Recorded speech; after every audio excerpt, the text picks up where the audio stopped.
Legal.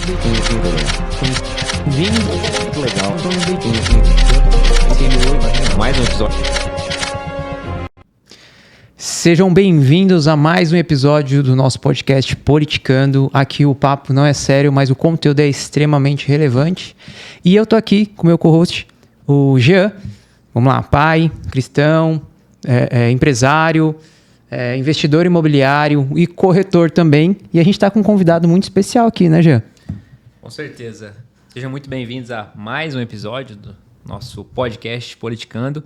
E hoje é um prazer muito grande aqui estar recebendo Thiago Sanches, que é empreendedor, biólogo, sócio fundador da Get It School há 17 anos. Quero muito ouvir a tua história, Thiago. Acho que vai ser um papo muito bacana e prazer te ter aqui. E tenho certeza que vai ser muito rico aí, que quem quer empreender, quem quer entender como é que funciona a jornada de um empreendedor, vai aprender muito aqui com a gente. Obrigado pelo convite, meninos. É um prazer estar aqui com vocês. E eu espero poder acrescentar, agregar alguma coisa hoje aí para todo mundo que está ouvindo o podcast. A gente costuma começar o nosso bate-papo fazendo uma pergunta. Eu quero que você me conte uma história que venha na sua cabeça agora de quando você era criança. Boa. Legal. Sim. Sem tema, Qualquer não. história? É qualquer um que vir. Qualquer história. Eu era criança. Vou contar uma história quando eu pisei num prego, enferrujado, jogando bola e não contei para meus pais, né? E essa foi a primeira que veio agora. Assim. E aí, não sei porquê. Eu estava jogando bola na casa da minha avó. Minha avó tinha um quintal grande com várias árvores. Morava algumas quadras lá de casa, então a gente ia andando de bicicleta. Naquela casa de vó mesmo que você ia todo dia, né? Tomar café, comer pão com mortadela, chá gelado, broa de milho. E aí jogando bola com os amigos ali no quintal, a bola caiu num lugar mais longe com mato. Eu fui lá pegar a bola, tinha uma tábua com prego, não vi, pisei. Fundei o pé no prego ali. E aí voltei, moleque, né? Todo mundo descalço. Fui lá na mangueira, lavei o pé. Estancou o sangue, tá tudo bem, continuou jogando. E vai. No outro dia, meus pais decidiram ir na praia, né? A gente morava no Rio de Janeiro. Aí chegamos na praia. A primeira coisa que o moleque faz é tirar a camiseta e sair correndo pra água, né? Eu saí correndo pra água, quando eu botei o pé na água, eu já voltei. Nisso que eu voltei, porque doeu muito, a minha mãe olhou de longe e falou: Thiago, o que tá acontecendo? Por que você não entrou na água? Eu falei: não, mãe, não tá gelada, não tô afim não. Aí ela: não, aconteceu alguma coisa, deixa eu ver aí seu pé. Aí quando ela olhou, assim, já tava todo inflamado, assim, bem feia o negócio. Cara, ela pegou todo mundo por causa de mim, saiu da praia, fomos pro hospital. Aí o pessoal brabo comigo já, né? Porque o pessoal queria ficar na praia, né? E eu não falei nada. E aí eu cheguei lá, tomei uma bronca do médico. Eu já tinha lá, por volta de uns 9, 10 anos. Ele falou: pô, tu já é grandinho, podia ter falado com teus pais. E aí ele falou: olha, se tu tivesse falado antes, tu não ia sofrer tanto quanto tu vai sofrer agora. E aí eu pensei: bom, vamos lá, né? O que vai acontecer, né? Rapaz, eu acho que foram 3 enfermeiras, mais meu pai me segurando. E eles com uma pinça, mais ou menos assim, uma gaze, limpando o buraco, assim, ó. E eu berrando naquele hospital. E essa cena eu lembro até hoje. Eu lembraria também. Mas o objetivo aqui é a gente percorrer a história mesmo. Então, vamos continuar o papo que a gente estava aqui nos bastidores, né? O Thiago, ele começou a trabalhar lá, ele se formou em biologia e ele trabalhava numa indústria que... Conta mais aí. Trabalhava numa indústria de aromas. Isso, de aromas e fragrâncias. Aromas, né? No caso, é o que dá gosto no alimento, né? A fragrância é o que dá o cheiro. E como eu fiz biologia, era uma equipe multidisciplinar. Então, tinha biólogo, tinha químico, tinha farmacêutico. Você tinha várias disciplinas ali na área de pesquisa para você criar. Era meio uma alquimia, assim. Você tinha que criar aromas, tinha que criar gostos, né? E aí eu fui aprendendo bastante coisa ali em relação a isso. Toda essa indústria alimentícia, muito dela é pautada em aromas, né? Então, o que dá gosto vai ser o aroma. Aprendi o que é um aroma natural, o que é um aroma natural idêntico, o que é um aroma artificial. Você ficou quanto tempo nessa área? Eu fiquei 1 ano e pouquinho nessa área. E aí, isso foi logo depois que eu me formei.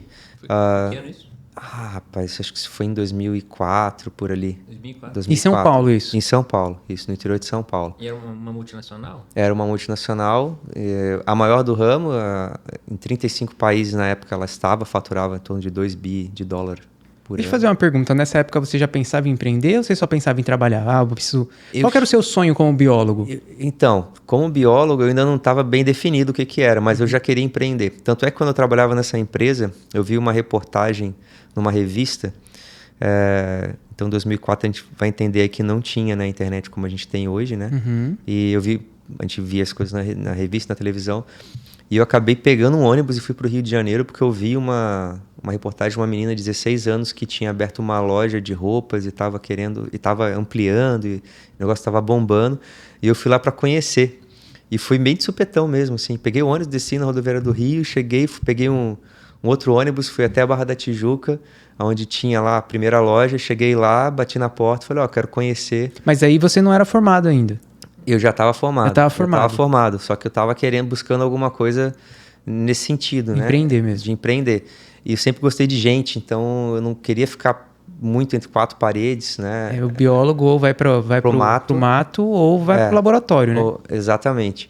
E aí eu vim para cá, fiz uma pós-graduação aqui em gestão ambiental. Uhum. Eu queria tentar uma outra área, então eu fui para essa área de recuperação de áreas degradadas. Né? Quando diz vem pra cá, que tu vem embora de São Paulo, eu vim para Balneário Camboriú. E quando é que você deixa essa multinacional? Foi um pouquinho antes de vir, assim. Eu já decidi sair, fui lecionar, recebi um convite para dar aula. E aí eu pensei, acho que eu vou testar esse negócio de dar aula aqui, né? E comecei a dar aula de biologia, né? Ensino aqui? médio, lá em São Paulo. Lá em São Paulo. Em São Paulo. E gostei. Falei, legal esse negócio de dar aula aqui. Pessoas, né? Pessoas. É gente o tempo inteiro. Desafiador, porque a diferença de idade entre eu e os alunos do ensino médio era muito pequena, né? E na época eu tinha uma cara de moleque ainda, tinha espinha na cara. Então eu chegava na sala, eu lembro até hoje. Quando eu cheguei a primeira vez na sala de aula, eu entrei magrelo, né? Com jalequinho. Falei, vou botar um jaleco para dar mais presença, né? Aí botei o jalequinho, entrei na sala... Os alunos conversando, né? E eu com aquela ansiedade, aquele nervosismo, né? Me preparei bem para dar aula, o conteúdo e tal. Mas tu nunca sabe o que tu vai enfrentar, né? De comportamento. E aí eu lembro que um aluno olhou para mim e falou assim, você é o professor? Aí na hora, foi meio que instantâneo, assim, eu pensei, cara, o que eu vou responder, né? Porque parou todo mundo e olhou... Isso você não tinha treinado a resposta? Não tinha treinado a resposta. Aí eu olhei para a pessoa e falei, você é o aluno? Aí o pessoal riu, descontraiu, viu que eu tinha me saído bem naquela, assim, e eu falei, vou começar aqui. Mas foi uma, vamos dizer assim, uma escola para mim, né? No sentido de saber lidar com o público, com o adolescente, lidar com diferentes tipos de comportamento, né? Numa sala de aula. A gente, como aluno, não sabe o que é estar lá na frente, né? E aí eu comecei a tentar me inspirar nos professores que eu lembrava que me inspiravam quando eu era adolescente, né? Tive um professor de história muito bom, um professor de biologia muito bom, que às vezes não fazia uma piada na sala, não fazia uma gracinha e prendia atenção, porque tinha conteúdo para entregar. Então eu foquei muito nisso, né? Depois que eu saí de São Paulo e vim para cá, a minha ideia era trabalhar com alimentos de novo. Mas aí eu fiz essa pós-graduação em gestão ambiental, gostei muito dessa área de recuperar áreas degradadas, de ajudar essas empresas que às vezes têm esses problemas, né? Entrou numa área e na parte ambiental ali está desmatada, tem que recuperar. Só que aí começaram a me chamar para dar aula de novo. Aqui agora? Aqui. Aí comecei a dar aula em vários colégios aqui da cidade, praticamente de escolas particulares. De biologia? De biologia. A primeira não foi biologia, a primeira foi química. Como eu trabalhei nessa empresa, eu convivi com muita gente da área da química e era uma alquimia, era uma coisa química que a gente tinha que fazer lá, né? E eu tinha meu pai também, meu pai é químico, então eu tinha essa base em casa. Meu pai é químico, trabalhou muito tempo na indústria química, 41 anos só, na mesma indústria. Antigamente era mais comum, né? Mais comum, e aí eu tinha essa base, comecei a dar aula de química. Aqui acho que ainda tem uma carência de professor de química, e aí depois eu comecei a dar aula de biologia. Foi aí que começa a vir a paixão de ensinar alguma coisa Exatamente. assim? Foi aqui que começou o bichinho lá mordeu e falou, cara, isso aqui é muito legal. Quando tu sai da aula e fala assim, a galera aprendeu. O que te motivava mais? Eu acho que na época o desafio de ser um professor, um bom professor, né? Um excelente professor. Como você media essa qualidade? Se eu saía satisfeito da aula, assim, no sentido, entreguei o que eu precisava e a galera... Ficou preso. Tu via no olhar do aluno, sabe? Eu falo isso até hoje para os professores da nossa rede, né? De idiomas. Eu falo, gente, se você sair da aula com o sentimento de que os alunos curtiram a tua aula, de que você... né, eles aprenderam mesmo. Aquele sentimento ali não tem preço, cara, né? Dever cumprido, né? São algumas coisas que nenhum dinheiro vai pagar. Uma pessoa olhar para você e realmente você sentir que aquela pessoa tá absorvendo aquilo que você tá entregando. Exatamente. Isso o dinheiro não tem como você comprar. Quero sua atenção, você absorve isso. É difícil isso. Mas aí começou essa paixão sua aí. E como é que foi a evolução de biólogo para começar a falar inglês? Ou como é que foi isso? Então, eu aprendi inglês com 17 anos, foi um objetivo antes de entrar na faculdade. Eu já entendia que na faculdade eu ia precisar muito por causa dos papers, né, dos livros. A gente tem uma produção acadêmica muito internacionalizada, né? Então, hoje até quem produz academicamente no Brasil, para ter mais alcance também, ele produz muita coisa em inglês, né? Então, eu pensei, cara, já vou aprender agora para quando eu chegar lá eu não ter essa dificuldade. Isso já foi até dicas de amigos que estavam na faculdade, né? Eu perguntava a gente que fazia odontologia, engenharia, cara, dá uma dica aí, vou entrar na faculdade ano que vem. Cara, aprende inglês. Né? E aí eu pensei, vou cuidar dessa parte agora no ensino médio. Então eu descobri uma escola, uma metodologia que você fazia aula todos os dias de inglês. Eu aprendia rápido, falei, aqui que eu vou. E era sem enrolação, sem gramática. O negócio era focar em tu aprender a... Dia a dia mesmo. Ouvir, falar, ler e escrever. Pronto, as 4 habilidades linguísticas, né? Aprendi, entrei para a faculdade, consegui até... Em quanto tempo você aprendeu? Você achou todo... Em um ano. Em um ano, fazendo aula todo dia. Essa escola existe ainda? Essa escola, ela não está mais... Eu acho que ela existe, mas ela não está mais no mesmo lugar hoje. Ainda é uma escola, não é uma... Ainda é uma escola. Entendi. Eu sei que ela não está mais com o mesmo dono, com os mesmos proprietários, né? Até porque na época eu conheci o dono, a gente ficou meio que amigo, já fui visitar ele outras vezes lá. Ele agora é dono de padaria. Então, acho que ainda é dono de padaria, então até fui na padaria dele conversar com ele. Eu ia fazer uma piada em inglês de padaria, mas não vou arriscar, não. E por que você escolheu o Balneário? Como é que você veio do Rio para cá? Legal. Então, na verdade, eu vim de São Paulo para cá, né? Eu saí do Rio fui fazer a faculdade de São Paulo, fiz o 3º ano em São Paulo e a faculdade de São Paulo e depois eu vim para cá. Eu tinha um tio que morava aqui, o pastor Eliezer, da Primeira Igreja Batista de Balneário Camboriú. Ele veio para cá como missionário muitos anos atrás, acho que foi 2003, 2004. Ele implantou a Igreja Batista de Itapema, que não existia. E depois ele foi convidado para assumir a Igreja Batista aqui, a Primeira Igreja Batista de Balneário. Legal.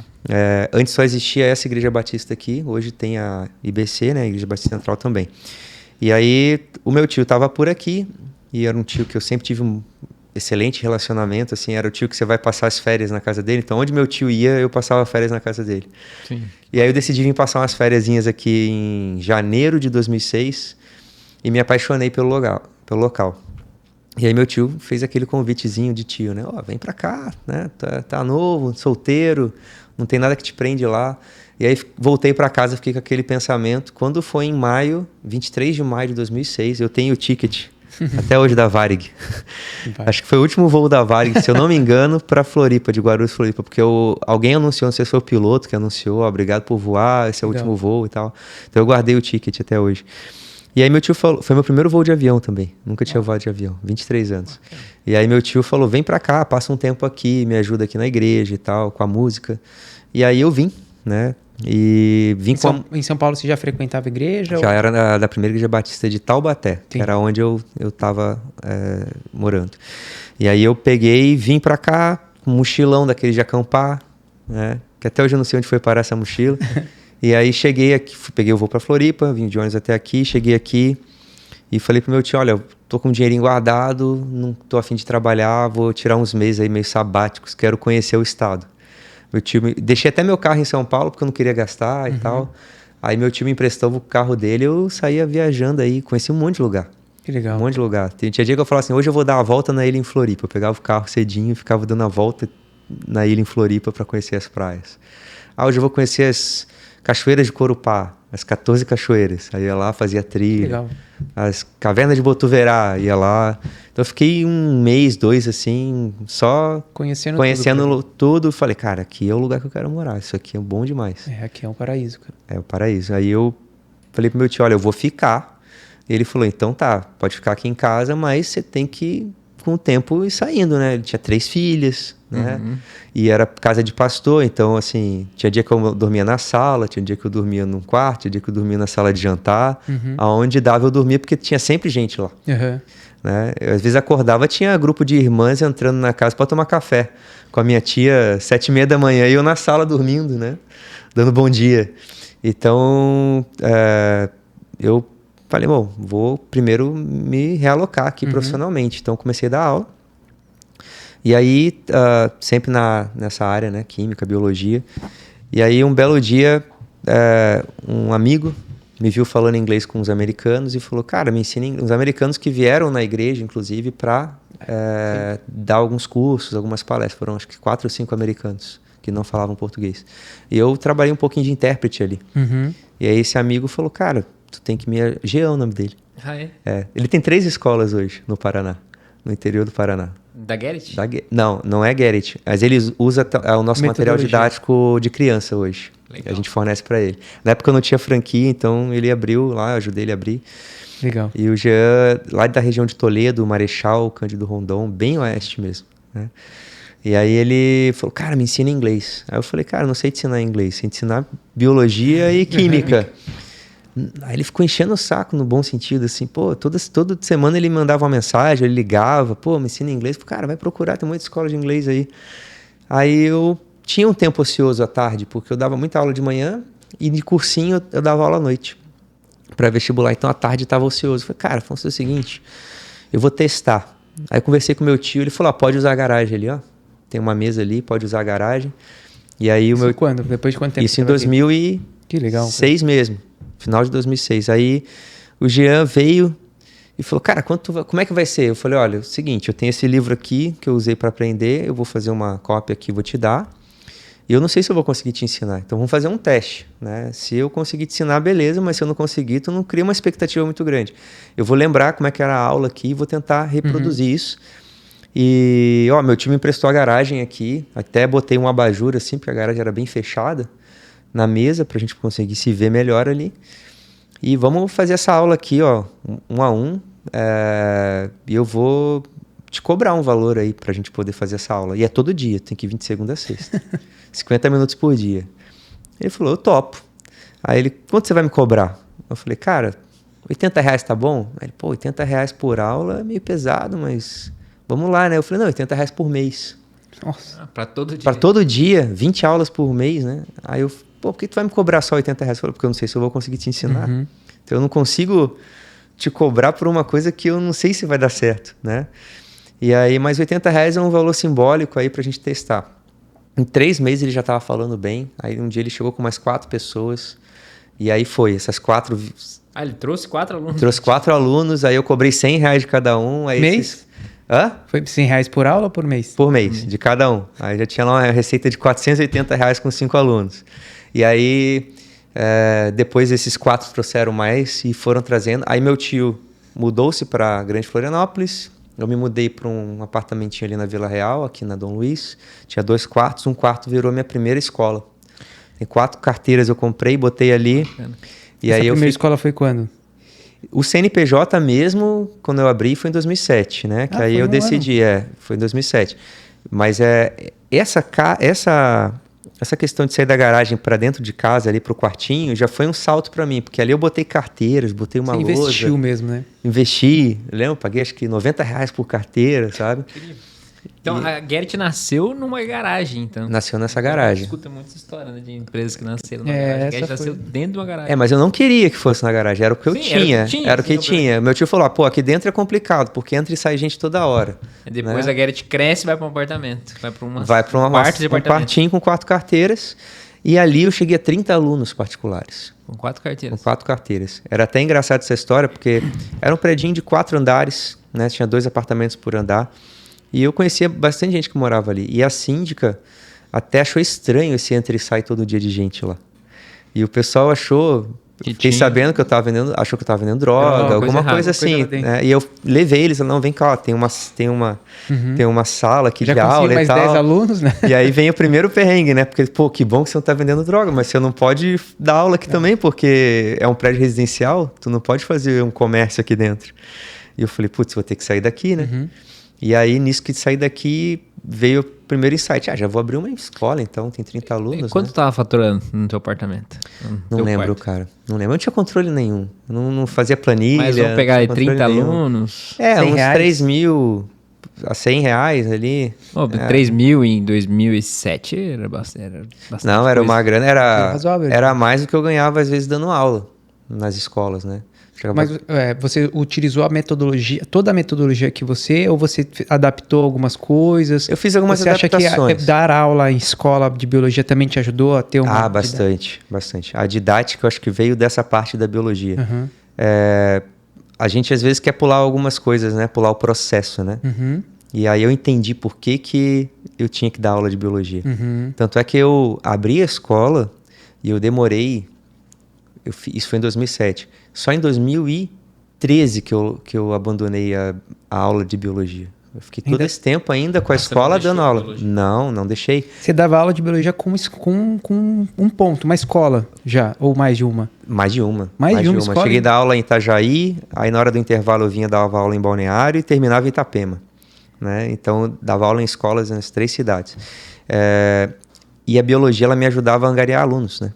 Então, como eu dava aula em várias escolas, eu tinha pontos ali que eu conseguia falar com o aluno, você precisa fazer inglês, olha, eu tenho uma escola, assim, assado. Então, era uma forma de eu também divulgar. Então, eu estava ali não só para melhorar a didática, mas para divulgar também a maioria dos alunos. Estrategicamente valia a pena ainda. Sim, valia bastante. Aí quando você falou assim, não vai dar mais para eu dar aula, vou me concentrar totalmente nas escolas. Então, eu fiz um planejamento, aí eu comecei a estudar, né? Aí é interessante essa parte, porque assim... Estudar ou empreender. Estudar o que é gestão. Eu falei, cara, eu não tenho nenhuma base aqui de gestão, de administração, então se eu quero crescer, eu preciso estudar. Então eu comecei a estudar muito, cursos, livros, fazia muita coisa... eu preciso entender de gestão de pessoas. Eu fazia cursos, lia livros sobre gestão de pessoas, fazia muito benchmarking. Então eu viajei. Eu cheguei para a Bahia, numa empresa, fazer benchmarking sobre governança corporativa. Nossa. Uma empresa de referência lá. Fiquei 2-3 dias lá, só numa sala, assim, entendendo como é que os caras faziam a governança deles para entender como que eu ia aplicar isso no meu negócio, né? Então, eu sempre... Acho que a biologia ela me trouxe essa questão da curiosidade, do pesquisador, né? A gente sempre foi treinado, quem faz biologia é treinado como um cientista. E o cientista é aquele cara curioso, que está sempre fazendo perguntas e tentando descobrir as coisas. Isso me trouxe essa forma de trabalhar até hoje. Né? Eu sou muito curioso, faço muita pergunta. Isso acho que é um grande diferencial, né? Bastante. Não achar que sabe tudo. Exatamente. Ser curioso é muito importante. É muito importante. Eu participei de um evento faz umas 2 semanas, que no final do evento, foram 4 dias de evento, eu pedi desculpa pro meu líder porque eu fazia muita pergunta. Falei, cara, eu quero te pedir desculpa porque eu perguntava demais. Aí ele falou, não, mas tem que perguntar mesmo. Eu falei, cara, porque eu quero saber as coisas. Sim. Então, no último dia, inclusive, eu fiz meio que um voto de silêncio. Falei, vou parar de perguntar, já tô enchendo o saco dos caras aqui, vou ficar mais quieto hoje, né? Só ouvir o que tá acontecendo. Mas isso é uma coisa de curiosidade mesmo. E aí, eu estudando essa questão da gestão, eu montei um planejamento estratégico. Eu uso até hoje uma ferramenta chamada Balance Scorecard, o BSC, de planejamento estratégico. Eu montei isso, eu aprendi a utilizar essa ferramenta, né? Ele divide teu negócio em 4 perspectivas, então, interna, de mercado, de aprendizagem, crescimento, interna, de mercado e financeira, né?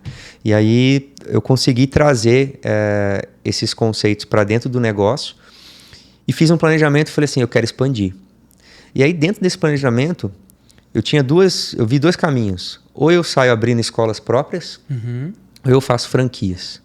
Como o meu negócio já está validado como franquia, não o meu negócio em si, a Get, mas o negócio, a escola de idiomas já é franqueável, né? Tem um monte de franquia.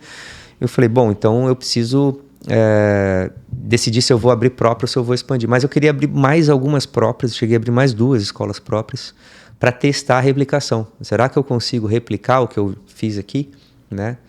E aí eu abri mais 2 escolas. Quantas escolas antes de começar a franquear você tinha? Eu abri 3 escolas. Eram 3 escolas e aí começou a franquear. E aí eu comecei a franquear. E depois as 2 viraram, eu vendi como franquia. Né? Eu fiquei só com a que eu tenho hoje, que é a onde eu testo. Quando nasceu a primeira Get, então, escola de inglês mesmo? Lógico, nasceu na garagem, depois foi para um apartamento, mas eu falo, quando que nasceu, eu realmente falei assim, não, agora eu vou abrir uma escola. Agora eu vou abrir, 19 de setembro de 2007. E aí você abriu como único professor? Já tinha esse nome? Não, eu usava um nome meio misto com o método que eu utilizava, mais alguns nomes que eu criei ali. Mas aquela coisa assim, tem que abrir, pra você ter uma ideia, né? Quando a gente vai abrir um negócio e a gente não é do ramo, eu não tinha ninguém na família como referência assim para abrir negócio, não tinha ninguém. Eu tinha até um tio que tem umas clínicas lá no Rio de Janeiro, nunca tive esse contato tão próximo com ele para entender como é que era. Então, tu vai entendendo, tem que abrir um CNPJ. O que é um CNPJ? Era mais difícil antigamente. Aí, tu tem que fazer um pedido de viabilidade dentro dessa rua que você quer abrir.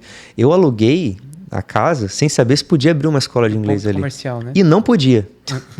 Passou viabilidade. Cara, aí foi um perrengue para conseguir a viabilidade do alvará, tudo isso. Porque eu simplesmente... Eu saía andando na cidade, eu saía no final de semana que a cidade estava mais tranquila, ali entre 3ª e 4ª Avenida, que era o local que eu achava que tinha que abrir, porque eu estudei, todas as escolas estavam basicamente nessa área. Aquele miolo ali. E aí, cara, eu saía andando, eu saía depois do almoço ali, domingo principalmente, que ali estava bem vazio, ficava mais cheio a Atlântica, eu entrava na 4ª, aí chegava na 4ª, ia até a 3ª, chegava na 3ª, voltava até a 4ª, e foi assim que eu aluguei. Eu passei e tinha uma moça botando uma placa de aluga assim numa casa. E eu falei, pô, tá alugando? Tô até pintando aqui, o inquilino saiu, deixa eu ver. E ali eu bati o martelo, não, eu quero essa casa. Eu não podia pagar os 2 aluguéis do apartamento e da casa, então eu me mudei para dentro da casa. Eu fiquei 1 ano e meio morando dentro da escola, num quarto com banheiro nos fundos. Isso tudo tem foto. Eu mando para vocês. Legal, eu tenho uma apresentação que eu mostro esse histórico, é bem legal, desde da garagem do apartamento até essa casa. E aí... tu vai aprendendo meio que na marra, né? Eu fui aprendendo, tem que então abrir um tal de CNPJ, tem que ver viabilidade comercial. Então tu começa a passar esses perrengues ali e cada um deles vira um aprendizado. Sim, você aprende muito nesse caminhado assim. Bastante. E quantas escolas hoje tem? Suas e franqueadas? Hoje eu tenho uma que é essa aqui, a escola piloto, né? Onde a gente testa, a gente brinca, a gente testa nossas loucuras ali. Então, antes de virar um processo padrão, antes de virar um padrão para a rede, tem o teste na sua... a gente testa aqui, né? E se for replicável, aí vai virar um processo padrão para a rede. Aí a gente joga para a rede. Então, essa é a escola piloto, a gente mantém ela justamente até como exemplo, né? Então, chega um franqueado, às vezes fala, pô, não consigo fazer esse processo aqui. Não, vem para cá, tu vai ver como é que é na prática e você vai conseguir fazer. Então, tem uma própria. E hoje a gente tem mais 18 unidades. Né? Tem 18 unidades, então são 19 no total. Então são 18 unidades que a gente tem abertas. Né? 18? Franquias. Uma daqui de Balneário ou 19? 19 com aqui de Balneário. 19 escolas. E praticamente todas essas unidades que a gente tem, elas foram unidades que a gente vendeu passivamente. A gente não tem, agora a gente vai começar a montar. A partir do dia 16 está vindo uma pessoa para trabalhar com a gente no setor de expansão. A gente vai começar a ter um setor de expansão para ir atrás de pessoas interessadas. Essas 18 vieram organicamente. Então. Organicamente, exatamente. Legal, cara. Foram alunos ou pessoas que conheciam a marca que abriram. Vou dar um exemplo para vocês de como a gente chegou em São José do Rio Preto. A gente tinha um aluno em Balneário que decidiu comprar a unidade de Itajaí que era própria. Ele queria comprar uma franquia. Ele falou, quero Itajaí. Então, ele comprou a unidade e a gente vendeu para ele. Passou um tempo, um aluno dele, junto com uma funcionária minha em Balneário, que era um casal, decidiram comprar a unidade de Blumenau. Eles foram lá e abriram Blumenau. Algum tempo da unidade aberta, um casal que estudava em Blumenau se mudou para São José do Rio Preto. E antes de se mudar, eles vieram comprar a franquia e abrir em São José do Rio Preto. Então, alunos que se tornaram donos. Alunos que se tornam donos. E tem vários. Tijucas é assim, Itapema é assim, Camboriú é assim. Foi porque a pessoa aprendeu ali inglês, absorveu a técnica, falou que técnica boa, e ele realmente quis investir isso. Eu gostei, viu que o negócio... Aí tem todo o estudo do negócio, né? Então a gente apresenta DREs das escolas, escolas em cidades de tamanhos diferentes, com tempo diferente de abertura. E aí viram, pô, esse negócio é bom, né? A margem é muito boa. Então, deixa eu abrir esse negócio aqui. Para montar uma escola, quanto mais ou menos eu tenho que investir? Você precisa de em torno de R$150 mil. Não é um investimento alto hoje para o mercado, tá? Isso, é baixo. O CAPEX é baixo e você vai ter um payback aí em torno de 12 a 18 meses. Tá? O ponto de equilíbrio também é baixo, o número de alunos, né? Então... E qual que é o objetivo, Thiago? Por exemplo, 150 mil é a escola talvez a menor de capacidade. É uma escola média. Para quantos alunos? Escola média. Tu vai ter ali uns 300 alunos. 300 alunos, isso. 300 alunos. E qual que é o objetivo de faturamento dela no... A gente sempre coloca... assim, break-even, assim, pela... a gente sempre pensa que uma escola boa, ela vai estar faturando em torno de R$100 mil por mês, com a margem entre 30% e 40% mês. Alto. Bom, educação. E a gente tem algumas escolas já até com mais. Tem escolas faturando 150, 160 mil por mês. Margem líquida. Margem LL, né? Lucro líquido, já considerando 100% de imposto, já considerando... A gente tem uma governança bem legal com as escolas. Então, assim, a gente faz com que o franqueado faça o provisionamento todo mês de 1/12 de 13º, férias, até multa do FGTS, caso ele precise mandar alguém embora. E quando você vai para o LL mesmo, lucro líquido, ele recolheu tudo isso, recolheu 100% de imposto e sobrou 30% a 40%. Eu tive escolas ano passado que tiveram 47% de margem. Louco. É absurdo. Louco. Ô, Thiago, vê se eu estou correto. Eu vi que apenas 4% das pessoas no Brasil falam inglês. É isso mesmo? Até menos. Menos? Menos. Falar inglês de forma fluente, segundo o British Council, o consulado britânico, a gente tem essa pesquisa, inclusive a gente atualiza ela todo ano, que eles fazem essa pesquisa, acho que anualmente, 1%. 1% falam fluente. Por que você acha que tem isso, já que a gente já sabe o tão importante que é? E por que tem isso ainda? É tão baixo. E é um dos países com mais escolas de inglês privadas do mundo. Sim, porque você vê bastante. Tem 15 mil escolas de inglês privadas, um pouco mais de 15 mil escolas. Olha, eu posso dar suposições, eu não sei essa resposta, né? Muito porque a proposta de ensino ela é muito longa, né? Então você tem escolas que prometem que vão te ensinar em 5, 6, 7 anos de curso. É muito longo, é mais que uma faculdade. Sim. Se eu te perguntar o que você fez nos últimos 5 anos de mais importante na sua vida, você vai ficar aqui parando para pensar, porque 5 anos é muito tempo. Então, acontece muita coisa em 5 anos. Em 5 anos, tu teve mais um filho, tu casou, né? Tu mudou de cidade, né? Imagina se tu começasse um curso há 5 anos atrás, tu não ia conseguir terminar por vários fatores. Então, acho que esse é um ponto. Hoje a gente oferece um curso de 24 meses, 30 meses no máximo, a pessoa já terminou. Fluente. Né? Fluentemente. Para fazer TOEFL? Para fazer TOEIC, TOEFL, exames de Cambridge. A gente usa o quadro europeu de referência de línguas, né, que é o Common European Framework of Reference for Languages, né, que é um quadro internacional. Então, a gente leva até o último estágio ali, que é o C2, né? Ele é dividido em A, B, C, e cada letra é dividida em 2, né? Então, A1, A2, B1, B2, C1, C2. O C2 é o nível de maestria da língua, né? Então, a gente leva o nível até o C2 para o aluno. Então, eu acho que esse é um ponto, o tempo.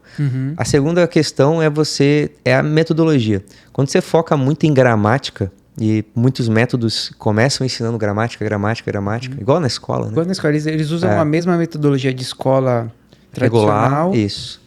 Aí se torna enfadonho e cansativo. Você não aprendeu português aprendendo gramática. Né? Existe um negócio chamado natural approach, abordagem natural. Como é que naturalmente você aprende uma língua? Escutando, beleza. Começa a balbuciar. Depois você começa a falar com os 2 aninhos, certo? Depois você começa a juntar palavras. Depois você junta palavras. Aí depois, com 6 anos, você vai ser alfabetizado, começa a ler. Você não tem nem habilidade tanto assim para escrever, né? A questão motora. E depois você vai escrever. Então, a abordagem natural diz que você vai aprender primeiro a ouvir, depois falar, ler e escrever. E a gente usa a mesma abordagem na metodologia. Toda aula segue essa sequência. Só que de 50 minutos de aula, 40 minutos é você falando e ouvindo. Ouvindo e falando. Né? A gente prioriza essas duas habilidades linguísticas porque a gente sabe que é o que você mais vai usar. Né?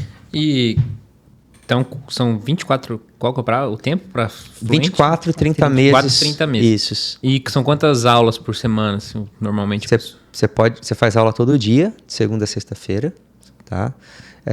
E você ainda pode fazer, a gente chama de free pass, você pode fazer mais de uma aula por dia se você quiser sem custo a mais. A ideia é como se fosse uma academia mesmo. Você pode ir lá. A gente tem aluno que faz 3 aulas por dia. Você pode usar quantas vezes você quiser. Se você quiser uma vez por semana, você vai. Só que aí o seu tempo de aprendizado vai ser maior. Vai ser maior, isso. Pode usar, e todo dia, 3 vezes no dia. Legal, eu não sabia. E é assim que o mercado funciona ou não? Não, em geral o mercado é uma aula por semana ou 2, né? As aulas são um pouco mais estendidas, né? Aula de 1h20, 1h30.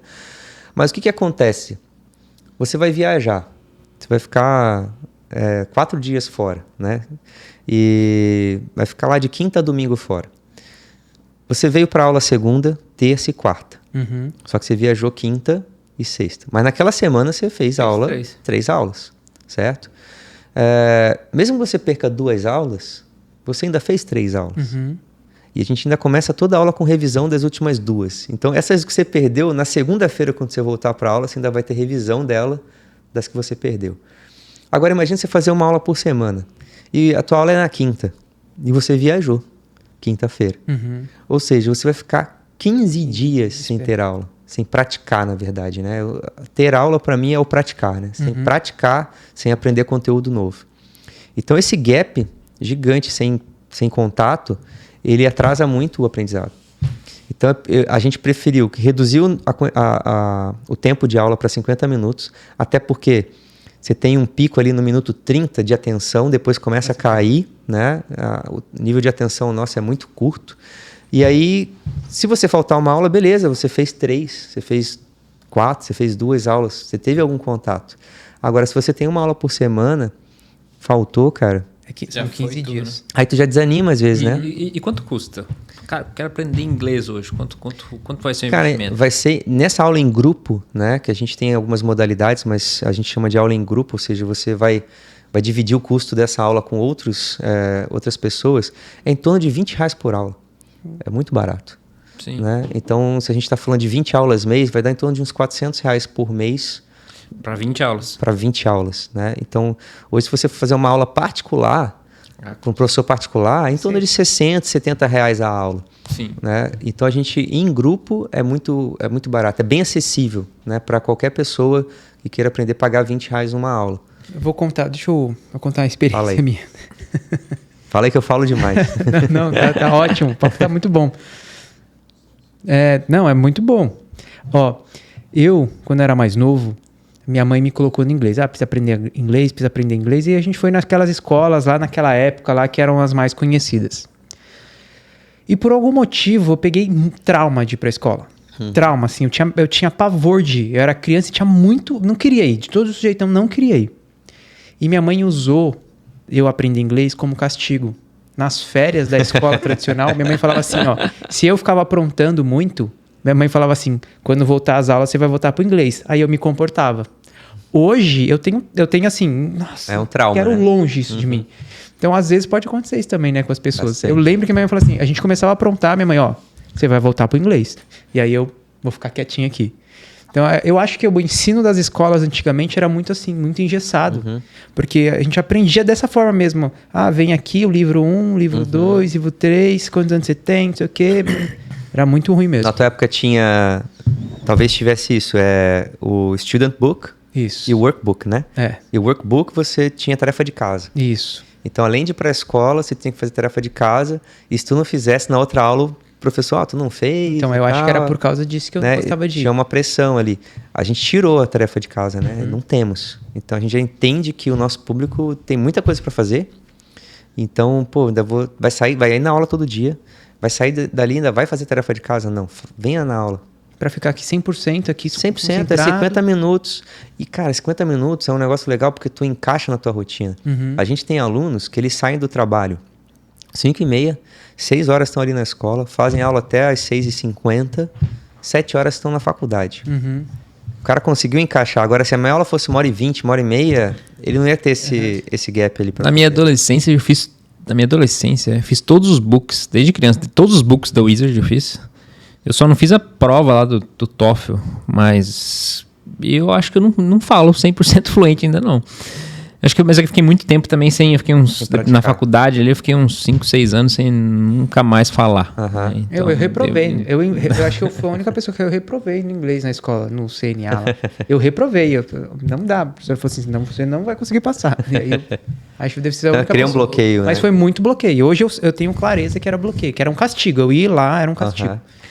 O Thiago, qual que você acha que é o grande diferencial teu, uma qualidade tua, assim, que você enxerga como um grande diferencial que você passaria para que as pessoas se espelhassem, visto que você começou a Gerrit dentro de uma garagem e hoje a Gerrit são 19 escolas, o plano de expansão, não sei se eu posso falar aqui. Pode.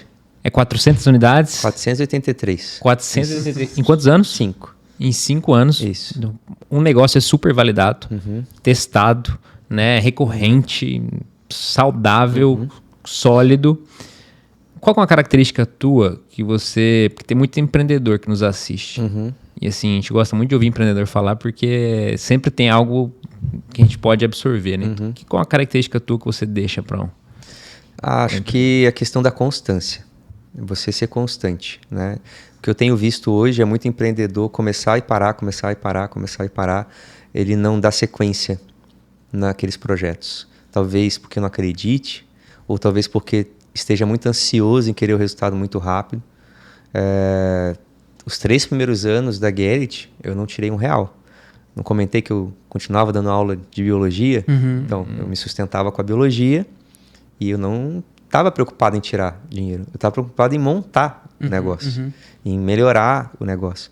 Então, tudo que entrava, eu comprava no outro mês uma mesa, uma cadeira, um sofá. Sim, eu montava uma sala nova, botava ar-condicionado. Se a gente pegar as fotos, o primeiro, o segundo ano, era ventilador pendurado na parede, né? Aquele calorzão que a gente tem aqui no verão, e ventilador na parede, e o pessoal fazendo aula com ventilador. Não era nem ventilador de teto, era o ventilador de chão que eu pendurava na parede para ficar ali. Então, mas cada ventilador que eu comprava era uma vitória, né? Falava, pô, que legal, comprei mais um ventilador, comprei mais uma carteira. A constância é que te leva a chegar no resultado. A gente acha que não é talvez uma habilidade muito grande. Eu acertar aqui no não, eu tenho que ser muito assertivo agora para o negócio dar certo. Vocês montaram esse podcast aqui. Não sei há quanto tempo vocês montaram. Um mês, né? Um mês, isso. Então, tem muita gente que monta podcast, deu um mês, se não deu o sucesso que eles querem, já abandona. E eu conheço gente que montou podcast, ficou 1 ano e já abandonou. E eu falo, cara, é um negócio que você realmente acredita, que você realmente quer, então continua, porque você ainda está no processo de aprendizagem, você está no processo. A gente vê alguns sucessos rápidos e acha que aquilo ali é o padrão. É o que a gente...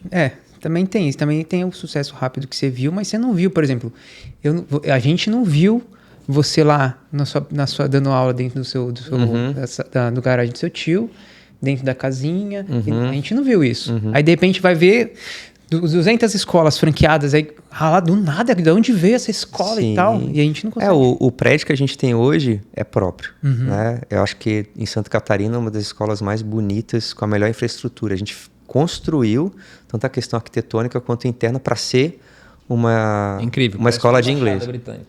É uma escola de idiomas. Até o pessoal fala, cara, se você não fosse uma escola, o que seria que eu falo? Não sei, porque foi construído cada sala pensada para ser a escola. É experiência também, né? É a experiência. E a franqueadora também funciona ali no 3º piso.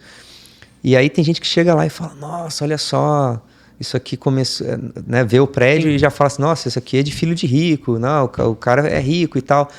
E eu falo, pô, não viu os tombos, né? Não viu tudo que passou para chegar aqui.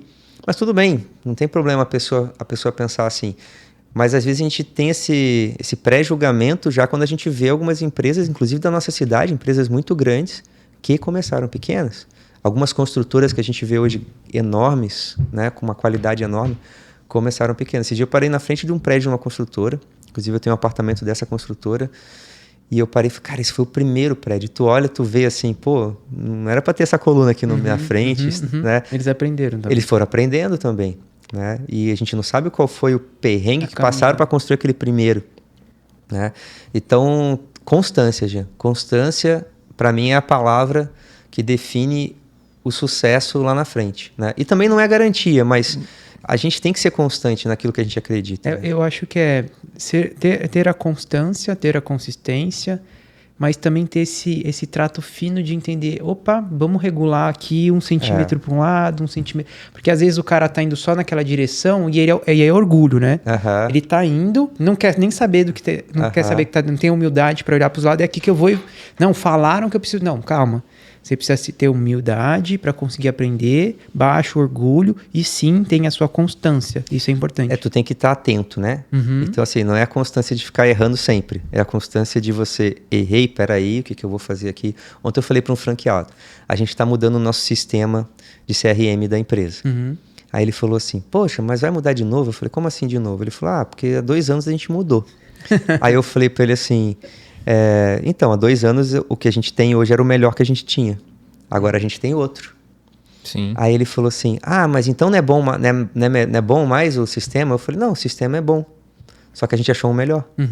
E daqui a 2 anos pode ser que a gente mude de novo. Ou antes, né? Porque ou mais até rápido, antes, né? E aí ele ficou pensando, ele falou, é verdade, faz sentido. Eu falei assim, a gente não pode achar que o que é bom hoje vai ser bom amanhã. Né? E a gente não pode ficar fechado para isso. Né? Eu acho que essa zona de conforto ela cria um status ali, um status quo ali de conformidade que vai te afundando. Eu acho que tem até um ditado que o pessoal fala assim, é time que tá ganhando não se mexe. Às vezes eu escuto isso aí, eu falo, acho que não é bem assim não, né? Precisa mexer. O time que tá ganhando a gente se mexe, sim. Com certeza. A gente melhora ele, né? Com certeza. Se a gente mexer e ver que piorou, aí a gente mexe mais rápido ainda. Mas eu acho que tem muito disso, né? Bem interessante, porque você falou da constância, né? Eu acho que a diferença de quem chega lá nos seus objetivos é que dá aquele último gás. Às vezes a pessoa tá tão perto do negócio dar certo, desiste. E faltava aquela meia milha para alcançar os objetivos. A milha extra, né? A milha extra. E aí desistiu e foi isso tudo para trás. Então, constância, que eu achei bem interessante. E outra coisa que eu achei muito interessante que você falou é o trabalho depois do trabalho. Ou seja, ele fundou a empresa, trabalhava por ela, mas ele trabalhava nela depois que ele trabalhava na escola. Então a renda dele para ele sobreviver, para ele viver, vinha desse primeiro trabalho. E a escola era algo que você estava construindo e tudo que você ganhava ali você reinvestia nela porque você sabia do potencial que ela poderia se tornar. Mas eu fico pensando assim, como em 2007 tu conseguia pensar isso? Porque eu penso isso hoje, eu tenho 33 anos, então para mim é muito claro. Mas o que eu acho muito interessante é ver como há 20 anos atrás já tinha esse pensamento. É incrível isso. Foi instintivo, porque assim, eu não ganhava mal dando aula de biologia. Para quem é solteiro com 23 anos, ganhava relativamente bem. E aí eu sempre tentei ser uma pessoa organizada, sempre fui um pouco metódico. Né? Até hoje eu tenho planilha... Cara, desde 2007, 2006 eu tenho planilha, até antes, planilha pessoal, né? Hoje, como eu sou casado, tenho filhos, a gente chama de planilha da família, né? Então eu tenho ali, cara, cada real que eu gasto, eu coloco ali. É uma disciplina, inclusive, né? Você ter essa disciplina. Vou dar um exemplo para você. Hoje está mais fácil controlar com cartão, pago tudo no cartão aqui com o reloginho, né? Aí chego lá, vejo a fatura, tem que lançar isso, isso. Esse dia eu comprei uma paçoquinha para minha filha, R$1,50 na academia, depois da aula de natação dela. Pai, me dá uma paçoquinha. Eu vou lá, cheguei no meu escritório, abri minha planilha, deixa eu ver o que eu tenho que lançar hoje. Hoje só tem uma paçoquinha, R$1,50. Fui lá e lancei. Então, assim, tu ter essa disciplina de fazer isso, independente se você tá no pouco ou tá no muito, né? E lá atrás foi instintivo, porque eu já tinha essa organização minha pessoal. Eu falei, cara, eu vou organizar a coisa seguinte, aqui eu sobrevivo, né? Com esse dinheiro eu sobrevivo e esse dinheiro eu invisto, porque eu não vou ter ninguém para investir para mim, não vou ter pai, não vou ter como é que fala, um anjo, né? Um anjo investidor, não vou ter nada disso. Então aqui eu vou ter que investir para mim. E a questão do esporte me ajuda muito, eu sempre gostei muito de esporte, então eu sempre fui muito competitivo. Então, eu visitava, fazia muito cliente oculto em escolas, visitava escolas em outras cidades, e eu falava, nossa, isso aqui é muito legal, eu também quero ter lá na minha escola. Nossa, isso aqui, eu tô para trás, eu tenho que melhorar isso aqui. Então, isso me fez... Tem muito do amor também, né? Muito. Muito do amor. Porque Muito. quando você fala para mim assim que eu trabalhava para sustentar o luxo da minha escola. Aham. É como se fosse um filho, né? É, Você pega seu dinheiro que Aham. você ganhou e você investe no seu filho. isso. Seu filho vai crescendo, vai Aham. crescendo, vai crescendo, vai crescendo, vai ter uma hora que ele vai ter a liberdade dele. E aí é a Isso. hora de tirar o dinheiro do seu filho. E é muito amor. E é isso que você fazia é uma das coisas que, quando a pessoa vai só pela ambição, ela não tem esse amor.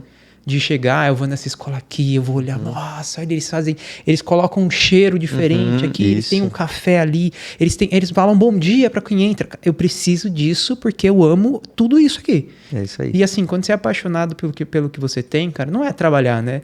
Eu não sei se você diferente. sente. É diferente. Não sei se você está trabalhando, né? A palavra trabalho vem da palavra labor, né? Labor, que quer dizer esforço, né? Quer dizer Sacrifício. sacrifício, né? E muitos momentos você tem que, às vezes, fazer... Eu não enxergo como um sacrifício, né? Eu enxergo como escolha. Tu abre mão de uma coisa para você ter outra lá na frente, né? É você ser adulto. É. Porque se a gente quisesse, dá vontade de só comer lanche, chocolate, o dia inteiro. Aham. Mas você é adulto, cara. Você sabe que se você fizer isso, não vai dar bom. Exatamente. Então você toma a decisão de adulto e deixa alguns prazeres pra lá, que não vão te trazer o que você quer, e você toma a decisão de adulto. Isso. Eu acho que tem muito disso também, de quem começa a empreender. Ele esquece que ele precisa ser adulto. E o Thiago tem uma característica interessante. Tem um estatístico muito famoso, sei o nome dele, mas ele falava assim, sem dados, você é uma pessoa apenas com uma opinião. Sem dados, você não tem análise. Sem dados, você não metrifica. Então, hoje, tudo são dados, né? Exatamente. Principalmente em redes sociais. Redes sociais, nada mais como é que elas ganham dinheiro? Vendendo dados das pessoas para que os anunciantes comprem esses dados e atinjam o seu público-alvo. Então, sem dados, você é uma pessoa apenas com opinião. Então, muito interessante você ter uma planilha desde 2007 e ter tudo isso realmente muito palpável, né? Muito bacana mesmo essa tua história e agradeço por ter compartilhado com a gente. Tem outra coisa interessante, Fernando, que eu quero que ele fale aqui com a gente. Não, calma. Ó, porque esse assunto que a gente vai querer abordar agora, é esse assunto, né? Só pra gente finalizar. Queria que fosse um outro podcast. Porque a gente quer falar dos legendários. Ah, legal. Mas assim, não vai dar pra falar em pouco tempo. Legal. Eu acho que seria interessante. Só dá uma introdução. O que é isso? E a gente marca um horário que dê pra você e a gente vai vir aqui diretamente pra falar sobre o que é isso. Legal. Podemos até trazer, né, a liderança, alguém da liderança do Legendários também para falar, vai né? ser muito bacana. Mas, resumindo, né, um movimento que começou na Guatemala há uns 7, 8 anos atrás e veio para o Brasil há 5, 6 anos. Veio aqui para Balneário Camboriú, um grupo de Balneário trouxe, hoje já se espalhou praticamente por todo o Brasil. É um movimento onde você trabalha exclusivamente com homens, né, resgatando algumas características de hombridade, de caráter, de integridade do homem, de uma forma bem pancada, vamos dizer assim. É uma porrada assim na vida do homem e é uma virada de chave muito grande para quem faz. A gente não pode falar o que acontece, né? Mas tem transformado a vida de muitos homens. A minha transformou. A gente acha que eu tô com 40, vou fazer 41. Acha que, já cheguei quase na meia idade aqui, aprendi já um monte de coisa, já sei um monte de coisa e tal. Aí tu chega lá, tu toma umas porradas e fala... E aí tu pega pessoas com muito mais idade. Meu pai fez agora o último... Meu pai tem 62 e também saiu de lá impactado, né? Teve um senhor de 78 anos que saiu impactado. Lá dentro tem uma metodologia que você vive? Tem uma abordagem que eles te colocam, algumas coisas que eles te colocam para você realmente... Não é assim, vive aí e talvez não, você... É tudo bem programado, né? Tu vai para um ambiente que a princípio tu acha que tu tá totalmente a Deus dará ali, né? Mas não, é tudo... Você tem toda uma organização muito bem organizada. Também não posso falar, porque senão são detalhes. Depois você pode participar servindo, né? E você vê toda essa organização e fala, cara, eu não acredito que tinha tudo isso. É tão orquestrado, né? Muito, muito. É uma empresa de 4 dias. Você monta uma empresa... Exatamente isso. Você monta uma empresa e em 4 dias depois de 4 dias você termina essa empresa. Mas muito bem organizado. São 6 setores, 6 áreas da empresa. Eu servi em uma das áreas, né? Muito bem estruturado, muito bem organizado. E aí, depois que você faz o legendário, você pode fazer uma capacitação para servir e aí você pode se candidatar a servir. Quando também. você foi? Eu fui Quando você foi, mas também, quando você foi, mas quando você saiu de lá?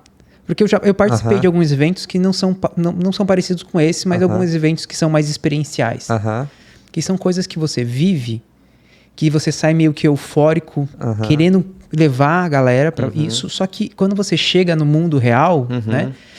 A galera não tá entendendo o que você tá querendo trazer para essas pessoas. O que você viveu lá, o que você queria falar para todo mundo, que todo mundo entendesse. O que foi essa transformação? Cara, eu não gosto de evento de impacto. Então, quando aqueles eventos tem que dar um high five no cara do lado, eu vou embora, entendeu? Eu não gosto desse tipo de evento. Eu acho que esse tipo de evento é igual um peteleco. Brincar de moeda dando peteleco. Você dá um peteleco, ela gira tão forte que você nem vê a moeda, né? Você vê uma bola. Só que depois de um tempo, se você não der outro peteleco, ela vai perdendo a força e vai caindo. Eu sempre gostei de constância. Eu sempre gostei de coisas que são duradouras. Então, esse tipo de evento, ele nunca me atraiu, nunca me chamou atenção.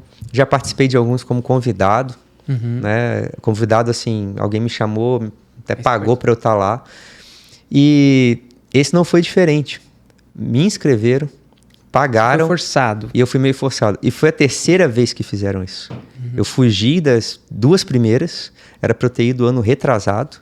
Aí eu fugi, aí depois ano passado, aí eu fugi. E eu fui agora no carnaval, em fevereiro.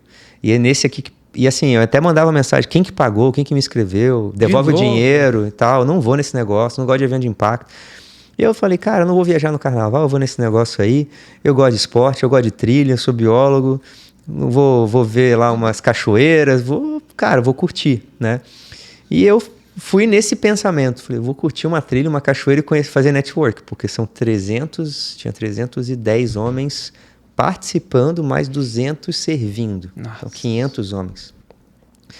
E conheci bastante gente legal, empresários, conheci pessoas de vários lugares do país, né? Pessoas de Goiânia, muita gente vem de fora para fazer.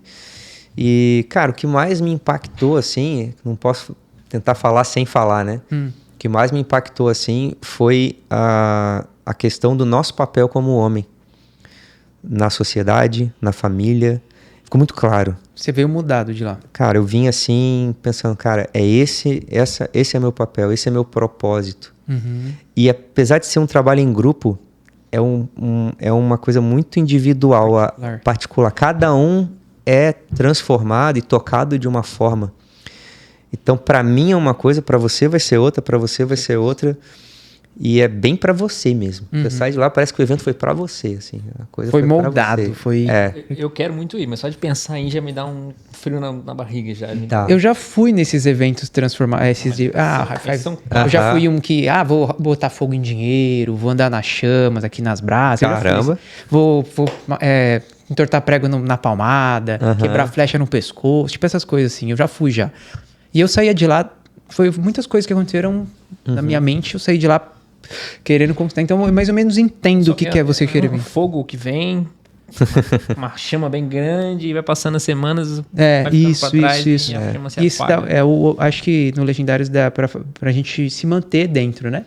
Porque é o início do processo, e o processo continua. Sim. Então, você cria vínculos ali que você continua, né? Então, quando você tem uma dificuldade, por exemplo...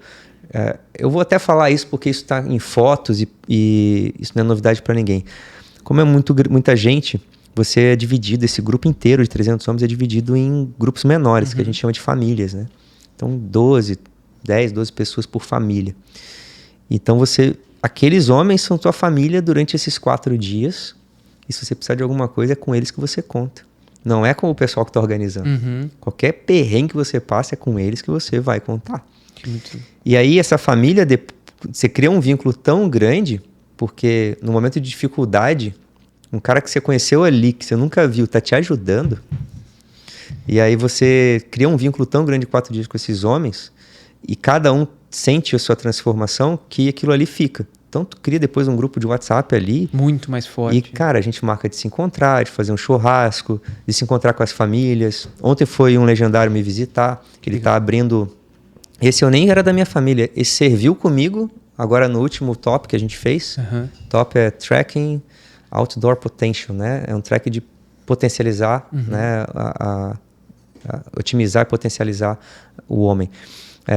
Ele serviu comigo, a gente criou um vínculo ali. Ontem ele foi me entregar o convite de inauguração de uma escola que ele montou, uma franquia de... uma escola para programação. Ensinar programação para crianças, chama Super Geek. Ah, eu conheço. Conhece a franquia? Ele abriu agora em Balneário, abriu ontem. E aí ele foi lá me entregar e a gente compartilha, né, coisas assim de homens. Né? Que legal. Então, coisa de família, coisa de trabalho. Então, isso continua esse processo. Né? E eles criam algumas condições de você estar participando de eventos, de outras coisas do Legendários para fortalecer. Vai ter um evento agora, acho que mês que vem ou no próximo. Vai ter mês que vem de novo um top aqui, né? Então quem quiser servir, pode servir. E servir também é um outro processo que você passa. Né? Vamos combinar então de fazer se a gente vai conversar agora nos bastidores aqui e a gente marca um dia pra falar. Vem aqui só pra falar. Sim. É isso que você chama. Eu não entendi. Eu passava na rua, vi aqueles caras de colete laranja, né? Falei, que esses caras? A camisa laranja. Mas imagina 4 dias sem o celular. Acho que você não Não, consegue 4 horas sem celular. O Jean não, a gente pega uma pedra pro Jean e desenha celular. Vai ser o pior desafio pra ele, né? O maior desafio pra ele vai ser ficar 4 dias sem celular. Mas... E sem relógio, Jean. Não tem celular, não tem relógio. Sem saber o que tá acontecendo em casa. Não sabe a hora, tu não sabe a hora. É loucura. Vai ter que olhar pro sol e falar, acho que são... Bem primitivo. Mas tu nem pensa nisso, cara. Tu nem não pensa. Dá tempo, né? Não dá tempo. Pra finalizar aí, uma pergunta. Pra finalizar, deixa uma frase aí, Thiagão. Pra quem quer empreender, pra quem deseja mudar de vida. Às vezes pra quem tá lá, cara, no fundo do poço, querendo desistir. Ou que tá querendo desistir, né? Tá querendo desistir, cara. Tá lá dentro do seu negócio, tá querendo desistir. E o que ele tem que fazer, será? 2 coisas. Cara, eu preciso recomeçar do zero. Porque no Brasil, quando você quebra, você não vai pro zero. Você vai pro sub-zero. Você não vai pra baixo do zero, porque você fica com todas aquelas dívidas lá, né? Então, para quem tá querendo recomeçar, e outra para quem já é um empreendedor e tá pensando em expandir o seu negócio, em crescer o seu negócio. Legal. Cara, eu tenho aprendido que muito emocional quebra as empresas. A inteligência emocional quebra mais as empresas do que a inteligência, vamos dizer assim, lógica, técnica, né? A emoção, ela faz a gente tomar decisões precipitadas, muitas vezes erradas, né? Então, vamos dizer, a dica, né, que eu posso dar é trabalhe tua inteligência emocional. A gente tem o costume de querer aprender tudo sobre gestão, cuidar do nosso corpo, né? Cuidar do nosso espírito, né? E tudo isso é importante. E muitas vezes a gente esquece de cuidar do nosso emocional, da nossa alma, né? Que é um dos principais tomadores de decisão do nosso dia a dia. Então, eu recomendo quem está pensando em desistir, olhar para esse lado, olhar para o lado emocional. Muitas vezes é o emocional que tá te afetando, né? E aí, quando você tem essa parte muito bem... Ou não muito bem, né? Porque eu falo, eu vou a psicólogo há 14 anos, cara. É uma evolução... Todo mês. Né? Assim como eu vou à academia toda semana, assim como eu trabalho todo dia, como eu procuro estudar alguma coisa todo dia, aprender uma coisa nova, também como eu vou à igreja buscar a Deus e esse lado espiritual, eu também busco cuidar da parte emocional. E ela quebra muitas vezes a gente. E já me quebrou muitas vezes no sentido não de quebrar a empresa, mas já esse sentimento de desistir, todo empreendedor, todo empresário já passou. Sim. Quando começa aqueles momentos, aquele período de parece que tá tudo dando errado, o cara fala, quer saber, eu vou vender esse negócio aqui, vou aplicar o dinheiro, vou me aposentar e vou ficar vivendo lá no sítio, né? E tá tudo certo. Mas a gente sabe que isso é uma fase, né? Se você tiver um emocional... E se E se conecte com pessoas que possam te agregar nisso, né? Ande com pessoas que possam te agregar nisso. Se talvez em casa tu não tenha a esposa, o marido que vai te ajudar a te fortalecer o emocional, conecte-se com amigos que possam te ajudar nisso. Eu tenho muitos amigos inspiradores. Eu fui agora na inauguração da Roda Gigante lá em Canela, né? De um grande amigo meu aqui da cidade, empreendedor. Já é a terceira Roda Gigante dele. Ele tem também um parque de diversões. Ele vai inaugurar mais uma Roda Gigante agora no final do ano, no Nordeste, acho que é a primeira do Nordeste. E eu falei para ele, cara, é inspirador ter você como amigo. Por quê? Porque tu vê tudo que você fez aqui e imagina o trabalheira que deu, e eu falo, cara, meus problemas estão aqui, ó, pequenininho, né? E aí, quando tu tá precisando de uma palavra de incentivo, são essas pessoas que te incentivam, né? Que falam, não, Tiagão, olha, faz assim, vai assim, não, vai dar certo. Também já passei por perrengue. Esse meu amigo, eu chamei ele para contar a história dele, como foi a primeira Roda Gigante, no encontro de franqueados aqui no Hotel Mercury, em Balneário. Eu lembro que um franqueado levantou a mão no meio da palestra dele, que não foi uma palestra, foi um bate-papo. O nome da palestra, até a gente que deu a sugestão lá, Reinventando a Roda, né? E aí, é um cara legal pra vocês trazerem aqui para conversar. Ó, aí dá umas 3 horas de podcast. E ele contando a história da primeira, cara. E aí, um franqueado levantou a mão e falou assim, eu não tenho nenhuma pergunta, eu só quero comentar uma coisa, eu nunca mais vou reclamar dos meus problemas. Porque o que você está contando que você passou de perrengue não é nem perto dos problemas que eu tenho na minha escola, né? E então tu vê que se aproximar de pessoas assim que estão sempre com um pensamento para te ajudar lá para cima, né, é importante. É muito mais do que só negócio, né? Sim. É muito mais do que só isso. Muito propósito. E as pessoas, elas emergem muito em querer saber só do negócio e esquecem de querer saber quem ela é. Porque as emoções é que vão fazer o negócio dar certo ou dar errado. Exatamente. Porque nos momentos de dificuldade, de muita euforia também, de muita felicidade, você vai para sua essência. Quando você vai para sua essência, é quando você toma as decisões. Se você não tiver uma mentalidade boa, é quando você toma as decisões erradas. Exatamente. E aí você tropeça. Exatamente. Eu acho sensacional, cara. Esse negócio de cuide da mentalidade, da sua inteligência emocional é extremamente importante. É extremamente importante mesmo. O papo continuava por horas aqui. Até meio-dia. É que, enfim, mas vamos marcar de continuar esse papo. Vamos falar sobre o Legendários. Muito obrigado mesmo por ter liberar todo esse conhecimento, ter falado um pouquinho da sua história. Foi muito bom. Muito obrigado mesmo, agradeço, tá? Eu sei como o tempo é precioso, então muito obrigado, assim, de coração. Eu acho que quando o empreendedor chega nesse nível, o tempo dele é o ativo mais precioso, né, cara? Obrigado de verdade, de coração, por compartilhar dessa hora com a gente. Uma honra estar aqui com vocês. E obrigado mesmo, tenho certeza que quem assistiu, quem vai assistir esse podcast vai trazer muitas lições aí. Muito obrigado. Obrigado vocês. Cara. Pessoal, muito obrigado e até o próximo Até o podcast. próximo. Tchau, hein? Muito legal. Mais um episódio.